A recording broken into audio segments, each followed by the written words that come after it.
L'avenir de la planète se joue en ce moment au Bourget. Depuis le 30 novembre, les délégations internationales sont réunies près de la capitale pour limiter le réchauffement climatique à 2 degrés d'ici la fin du siècle.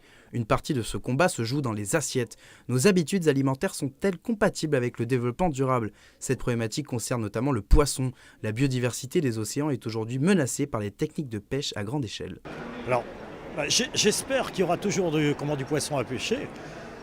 Parce que s'il n'y en a plus, là, ça sera un très mauvais signe pour l'avenir de notre planète. Malheureusement, à travers le monde, il y a des pêcheries qui exagèrent. Mais on peut considérer quand même que dans les pêcheries qui nous concernent, en tout cas au niveau de notre littoral, aujourd'hui, il y a une prise de conscience. La société prend de plus en plus conscience du changement nécessaire à la sauvegarde des espèces, comme l'illustre l'entreprise Oreto, présente à la conférence avec une offre variée de produits biologiques dans la restauration.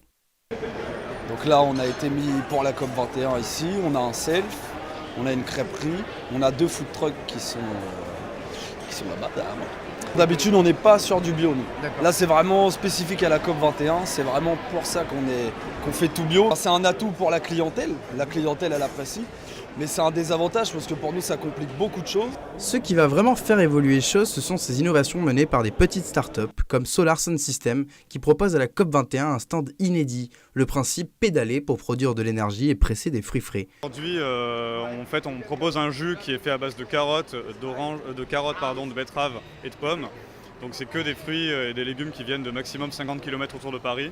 Par l'énergie que les gens dépensent sur les vélos, par l'énergie que les gens emmagasinent en buvant du jus, et aussi par l'énergie, ce qu'on appelle l'énergie grise, qui est en fait toute l'énergie qui est nécessaire au cycle de vie d'un fruit ou de cette pomme par exemple.